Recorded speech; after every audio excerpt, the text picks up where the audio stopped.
Welcome everyone. Today, we're going to explore forces and changes in motion. Our focus will be on understanding force direction and magnitude. This is the first slide, so I just want to start by welcoming you all and sharing my excitement for this topic. We'll be looking at what forces are, how they act in different directions, and how their strength affects motion. So, let's get started and dive into the fascinating world of forces. Think about it. Imagine you and your peer are trying to push a huge crate. Now, how does the crate's movement change depending on whether you both push in the same direction or in opposite directions? When you push together in the same direction, you're effectively adding your forces, so the crate moves faster or more easily. But if you push in opposite directions, your forces work against each other, and the crate might not move at all or could move very slowly. This simple example helps us understand a key concept in physics, how forces combine depending on their direction. So, discuss with your partner. Think about how this idea applies to other situations involving forces and motion, and keep this in mind as we explore the bigger picture of how forces work together or against each other. Let's start by talking about how the size and direction of the resultant force influence the motion of an object. When multiple forces act on an object, we can combine them into a single force called the resultant force. The size or magnitude of this force determines how strongly it can change the object's motion, while the direction shows which way the object will move or accelerate. Now, it's important to differentiate between balanced and unbalanced forces. Balanced forces are equal in size and act in opposite directions, which means they cancel each other out. In that case, the object remains at rest or continues to move at a constant speed. Unbalanced forces, on the other hand, are not equal, leading to a net force that causes the object to accelerate or decelerate. To visualize these forces, we use force diagrams, also known as free body diagrams. These diagrams help us represent all the forces acting on an object with arrows, where the length shows the magnitude and the direction shows where the force is applied. Today, we'll explore these key ideas thoroughly: how forces affect motion, how to tell if forces are balanced or unbalanced, and how to represent forces clearly with diagrams. Understanding these concepts is fundamental to grasping how objects move and interact in the physical world. Let's talk about what forces can do. When a force acts on an object, it can change its direction, making it turn or curve. It can also make an object speed up, slow down, or even come to a stop. Additionally, forces can start an object moving or stop it from moving altogether. Essentially, a force is a push or pull resulting from interaction between objects. These interactions are what cause changes in motion. So, forces are powerful because they can alter how objects move, whether that's speeding things up, slowing them down, or changing their direction. This is a key idea because understanding forces helps us see how everything around us moves and interacts. Now, let's talk about the direction and size of forces. We use force diagrams to visually represent the forces acting on objects. These diagrams are really helpful because they show us not just where the force is applied, but also in which direction. You'll notice that arrows are used in these diagrams to illustrate forces. If an arrow points to the left, that means the force is acting to the left. Conversely, if it points to the right, the force is directed that way. The length of the arrow is also very important. It indicates how large or strong the force is. So, a longer arrow means a larger force, while a shorter arrow indicates a smaller force. Understanding these diagrams helps us grasp how different forces interact and influence the motion of objects. Remember, the key is that arrows show both the direction and the magnitude of the forces acting on an object, which is fundamental to analyzing real-world physical situations. Let's take a look at this diagram showing a crate on a surface and a person pushing a trolley. Notice the different forces involved here. First, we have the weight of the crate, which is 100 newtons. This force acts downward due to gravity. Opposite to that, there's the reaction force of the surface, also 100 newtons, which acts upward to support the crate. These two forces are equal in magnitude and opposite in direction, keeping the crate in equilibrium vertically. Next, we see the pushing force applied by the person on the trolley, which is 500 newtons. This force acts horizontally to move or attempt to move the trolley forward. When analyzing forces like these, it's important to clearly label each one with its size in newtons. Remember, the newton is the standard unit for force, named after Sir Isaac Newton, who formulated the laws of motion. So, how do we represent these forces? We typically draw arrows to show the direction of each force, with the length of the arrow proportional to its magnitude. Label each arrow with the force's name and its size in newtons.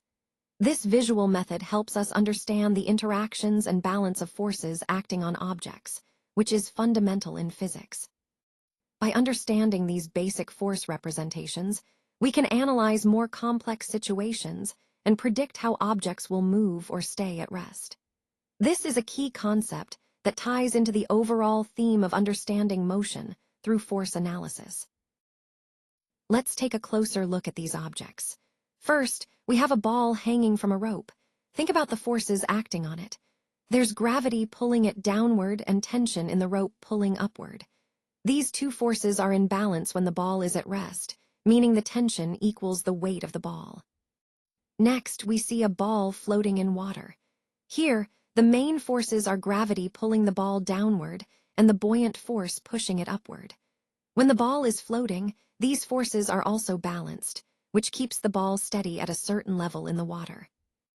Now, considering the force diagrams, for the hanging ball, you draw an arrow pointing downward labeled gravity and an arrow upward labeled tension. For the floating ball, you draw downward gravity and upward buoyant force arrows, which are equal in size when the ball is floating steadily. This analysis helps us understand how forces work together to keep objects in equilibrium, whether hanging or floating.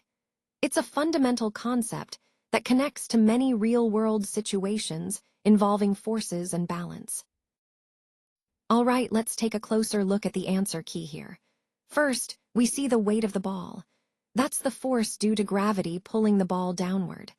Next, we have the pull of the rope, which acts upward, balancing the weight if the ball is hanging still. Then again, the weight of the ball appears, just emphasizing that gravity, always acting downward on it. Moving on, we see the upthrust of water, which is the buoyant force pushing upward on objects submerged in water. Now consider the images. One shows a ball hanging from a rope, which is a classic example of forces in equilibrium, where the tension in the rope balances the weight. The other shows a ball floating in water, illustrating how the buoyant force counters the weight, allowing it to stay afloat. So the key question here is, what are the forces acting on these objects, and how would their force diagrams look? When analyzing these objects, we identify all the forces, like gravity, tension, and buoyancy, and represent them with arrows showing their directions and relative magnitudes. Understanding these forces and how they balance helps us grasp the principles of equilibrium and buoyancy, which are fundamental concepts in physics. This slide encourages us to think about how different forces interact depending on the object's situation. Now let's look at the reaction force of the surface, which here is 15 newtons, and compare it to the weight of the books, which is also 15 newtons. When these two forces are equal in size but act in opposite directions, they balance each other out. This means the forces are balanced. In this scenario, the key idea is that the resultant force, the overall force when both are combined, is zero. The resultant force tells us the net effect of all forces acting on an object.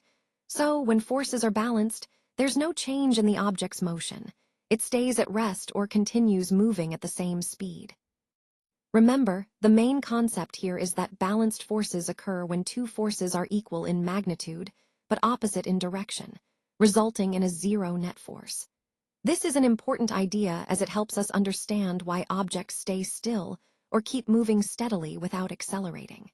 It ties back to our overall theme of understanding forces and how they influence motion. Now let's look at an example involving balanced forces. Imagine I have a book resting on a surface. The weight of the book, which is about 15 newtons, pulls downward due to gravity. The surface provides a reaction force of the same magnitude but directed upward, balancing that weight. Because these forces are equal and opposite, the book stays still. Similarly, if I push a moving object with a force of 2,000 newtons forward, and there's an equal 2,000 newtons of thrust pushing back, these forces balance each other out. When forces are balanced like this, the object will keep moving at a constant speed in the same direction. It's not speeding up or slowing down.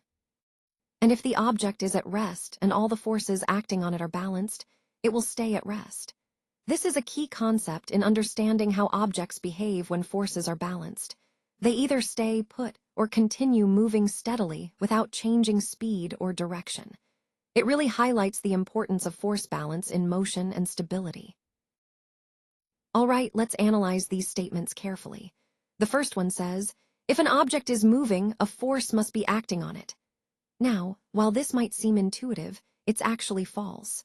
An object can be moving at a constant velocity without any net force acting on it, thanks to Newton's first law. So an object only accelerates when a net force is applied. The second statement claims, if an object is stationary, no forces are pushing or pulling it. This one is also false. An object can be at rest because the forces acting on it are balanced, like a book resting on a table. In that case, the forces cancel out, resulting in no movement. To put it simply, movement doesn't necessarily mean a force is present, and being still doesn't mean no forces are at play. It's all about the balance and net force acting on the object, which is key to understanding motion in our overall study of forces. Let's take a look at this slide. First, it might seem counterintuitive, but the statement, if an object is moving, a force must be acting on it, is actually false. Many people think that movement always requires a force, but in reality, once an object is moving, it doesn't need a continuous force to keep moving. Instead, it just keeps going due to inertia, unless something acts on it to change that motion. Now, the true statement is that, if an object is moving, no force is necessary to keep it moving, but a force is needed to make it stop or change direction. This highlights an important concept. Forces are needed to start or stop movement, or to alter its path, but not to maintain the movement itself. Let's also consider objects at rest. Typically, they have several forces acting on them, like gravity pulling downward, air resistance or drag opposing motion, and the upward force from the surface supporting the object.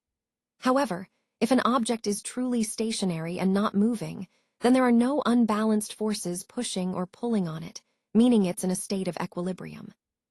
So the key takeaway here is understanding the difference between forces that act to start or stop movement, and the idea that objects in motion tend to stay in motion unless acted upon by an external force. This concept is fundamental to understanding the overall theme of forces and motion. All right, let's talk about unbalanced forces. Imagine a box with a force of 100 newtons pushing it to the right, and then there's a pushing force of 200 newtons acting on it. Now, because these forces are not equal, they are considered unbalanced. When forces are unbalanced, the resulting force, the net force, is not zero. This is a key point because it means the object won't stay at rest or move at a constant speed. Instead, unbalanced forces cause the object to change its motion. In our example, the box will accelerate to the right because the larger force is pushing it that way. So the idea here is that unbalanced forces are what make things move or speed up, slow down, or change direction. They're really fundamental to understanding how objects behave when forces act on them. Now, let's look at some real-world examples of unbalanced forces in action. Imagine you're pushing a crate. You apply a force of 500 newtons to the right, but there's also friction resisting that motion, about 300 newtons, trying to keep the crate in place. On top of that, if the crate starts moving, the car behind it might be applying a thrust of 3,000 newtons to the right, and you might be pushing with a drag force of 1,000 newtons. What this all means is that unbalanced forces, those that aren't equal on both sides, can cause things to speed up or slow down. They can even change the direction of a moving object. For example, if the forces become balanced again, the object might stop accelerating and just move at a constant speed. And if an object is initially stationary, an unbalanced force can set it into motion. So, the key takeaway here is that unbalanced forces are what cause changes in an object's motion, whether that's speeding up, slowing down, or changing direction. So, here we see the truck slowing down, and then it speeds up to the right. This change in motion is caused by forces acting on the truck. We have forces of 1000 N, 3000 N, 2000 N, and 1000 N to find the resultant force. We add the forces in the same direction and subtract those in the opposite direction. For example, the resultant force is 1000 N plus negative 2000 N, which equals negative 1000 N. That negative sign indicates the net force is acting in the opposite direction. Similarly, when we add 3000 N and negative 1000 N, the resultant force is 2000 N. This example highlights an important point. The change in an object's motion depends on the asterisk direction of the resultant force. If the forces are unbalanced, that is, not canceling each other out, the object will accelerate or change its motion accordingly. That's the core idea behind unbalanced forces. They produce a change in motion, which is fundamental to understanding dynamics and how objects behave in our world. To initiate movement or increase speed on a skateboard, you need to generate an unbalanced force. And you do this by pushing against the ground with your foot. That push creates a force that propels you forward.